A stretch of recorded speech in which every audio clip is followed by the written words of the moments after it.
Epic Eden here with the second part of this 5-part tutorial series.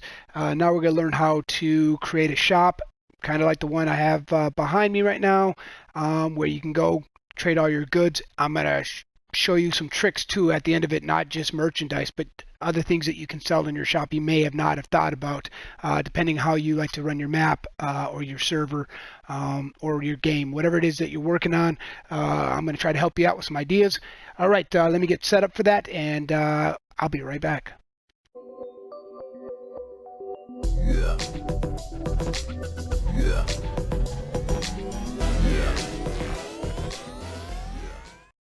All right, so here we go.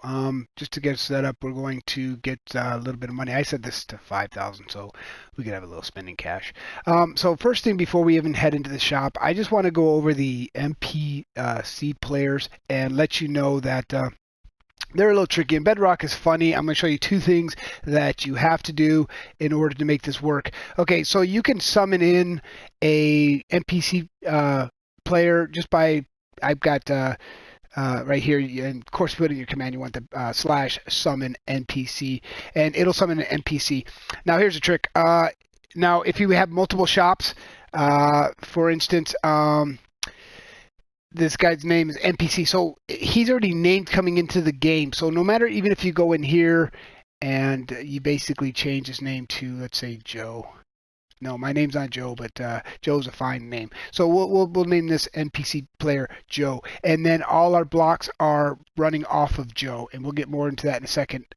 But it's not going to be running off of Joe. Even if you put Joe in those blocks, it won't register to NPC because you have to put NPC into those blocks, even though you changed his name. It's weird. I don't know why it happens or why they do that, but that's just the way it is. So you have to summon them in with the name already. It's easy. It's the same thing, except you got your little quotation marks, and then you have the name of the NPC that you want, whatever name you want. In this instance, I put Dewshine. So now this NPC, no matter if I change their name to NPC or anything, it's always going to register as Dewshine, and anything that I set for Dewshine to do, Dewshine will obey my commands. There you go. I like that. So that's important to keep in mind. Also, here's one note that I know a lot of people are having problems with, and it took me a while to figure this out, and I really should have made a video on this a long time ago. But when you're adding your command, you'll notice that once you put a command right there where it says type command here, and you put a command in there, that button mode won't activate. So therefore you won't get that in the menu. You won't get those buttons down here. The way around that, again, I don't know why it's this way in Bedrock, but you have to max out, which is 6. You have to max out all your commands, go back to the last button mode, click it on, and you have to watch it and repeat. So you have to go up to your trash can there on one of them, get rid of it, go back down, add it, go to your last one again, activate it. So those two button modes are on now. And I'll do it one more time. So you go up to the next one. So you're kind of working down, backwards or down, or whatever, however you want to call it. You're working up, I guess. So you go to your trash can, get rid of that one, go back all the way down, add a command. That'll be put on the bottom. Open it up. Now you have 3 button modes, and you have to do this each and every time. And unfortunately, guys, I've tried to copy and paste, copy and paste the NPCs, but you can't, because, like I said, once they're named and they come into the game named, because if it default is NPC, and once they come into the name that you named them, they will always be that name no matter what. So you're going to have to do this every time you do a shop. But fortunately, in the 5th installment of this series, I'm going to show you how when you set up your shop, we'll understand more about this later, but here in a second, when you set up your shop, you will be able to transfer all your command blocks without ever having to,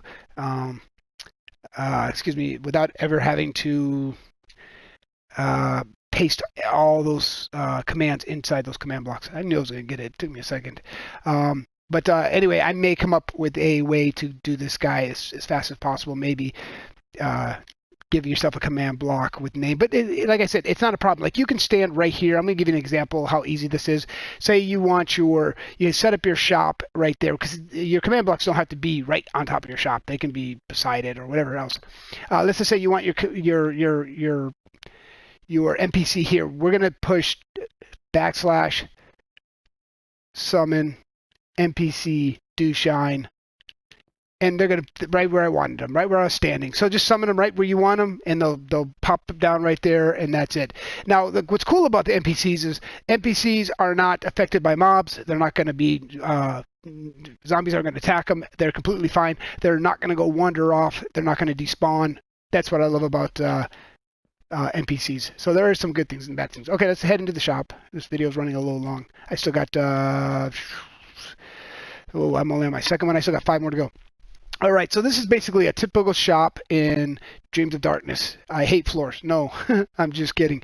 I just took up the floor so I could show you the commands. Okay, so this is what's going to be important to understand, that the shopkeeper, he interacts with these blocks here. Those are his blocks, and these blocks interact with him. By that, I mean when you go to this coordinates, let's just say this is the first thing. It says 20,050, 90, 20,008. And if you go to his first command, it's the same command. The only difference between these two commands is it says at the end, it says redstone block. And what he's doing is he's setting a redstone block right here. This block is basically saying, no, let's take it away, putting it back to air. That way you can recycle and reuse. You know, it's like pushing a button. So you can use a redstone torch, redstone block, anything that gives off a redstone signal to start your chain. Now, this is the, I'm only going to show one of these lines. Each line represents 6 of the possible trades that you can set up. You can do 1 to 6. You don't have to do 6. You can do one of the same one with multiple deals or whatever you want to call it, discounts or whatever it is you're thinking. And I'm sure I'll probably forget something here, but stay tuned next video. I'm sure I'll end up coming back here talking about something I missed. So the first block is basically going to be slash set block 20,050, 90, 20,008 air, okay? And let's look at what we have over here. We have impulse, unconditional, and needs redstone. Your second block, open it up, is going to be, now this is where it gets important. All the white is what you have to type in to make the command happen. But where you see the name and it says Kale, Kale is the name of the shop owner. What I was telling you outside about that NPC player, that has to be your custom name of the same NPC player that you want to communicate with. I'm sure that makes sense now. I told you I'd get it there. So basically what this command does is, you can see it says scoreboard players test. This makes sure, and everything that's in red, I'll just note this, that is the currency that you choose. I chose stones, and then the current amount I want to take from a player, you know, charging them. So this basically tests to make sure the player has that in his scoreboard, okay? So the next one, once it says, hey, he has it, then it moves on to the next one. If you don't have it, then it will not do anything. So you can't cheat the system. It's a pretty cool system. I didn't make up the system. The system's out there, but I'm just saying this is one of the best setups. I'm just showing you, or I'm not saying that I created this. This is something I'm going to show you stuff that I used off of what I've learned. Okay, so the next block, let's go right back to that block. I'm sorry, but I got to show you chain, conditional, always active. These are very important. That's why I had to go back. So, okay, let's go to that third block there. So this one says, it says execute. The name, again, very important, is the name of the shopkeeper that you chose. And then, of course, the red is what the currency you chose, and the amount that you chose to remove. And here we go again. I forgot that. It's basically the same thing. It's chain, conditional, always active. And the last block is going to be Kale. Again, remember the name. It's going to be what the NPC takes from you in return for what you gave him. So he did a test to make sure you had it, then he took it from you since you had it, and then he's going to give you something. Okay? In this case, all the white is what you need to write in, but at the very end where it says gold underscore ingot 32, I should have made that red just for demonstration. That's what you want. That's your custom of what he's giving you for the amount of money that you gave. And basically, guys, that is it. You just have to do this all over again just for each and every sale. Just remember when you're in here to you know, where it says, see, I'm highlighted with the gold ingot, the button. I can't go to the button again, but it's all highlighted there. Just make sure that each trade, gold ingot, is matched up with the block that has the gold, selling the gold ingot. So make sure that these coordinates are matched up. And that's basically it. I would show you how to sell. There was a whole another row there. I kept saying 6 and I was only showing 5. I could show you how to sell, but I prefer not to because he only has 6 slots. But if you guys would like a tutorial on there, there's other tutorials out there. I really don't need. I don't have anything unique about the selling part. So there's other tutorials out there. You can just you can YouTube, shops and all that. And I'm sure there's plenty of them out there. I'm just showing you this certain way. But in the next 2 videos, I'm going to show you how to set up a sell shop. Without the NPCs. This is really, really cool. You got to watch the next video. And then how to put an auto rewards or auto, I guess, stone count or whatever currency in the world. It's really neat how I set that up. So be sure to check out 3 and 4.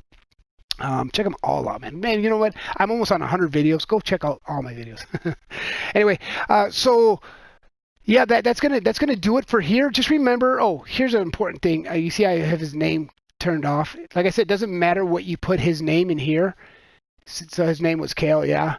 Well, the annoying thing about these guys is, say you want to hide your shopkeepers, like in my game, I don't want people to know because they can follow and try to get to the name tag. I don't like that. So you can remove this. And like I said, no matter what, he is Kale in the game. Whether his name shows or not, whether you change it, his name is Kale, and he will... all these names in there say Kale, so he'll match up with these blocks. And yeah, that's gonna wrap it up for this video, guys. I'm sure I forgot a couple things. If not, if I did, and I look back at this and I realize it, watch episode 23 of Dreams of Darkness, a game, and in that episode, I will be building this. Not this exact shop. Actually, mine's just a house that I'm just building, a real simple one. I'll show you how. You can learn more of how to move around your character and do that. Anyway, I'm out of here. You guys take care, and I'll see you in the next video.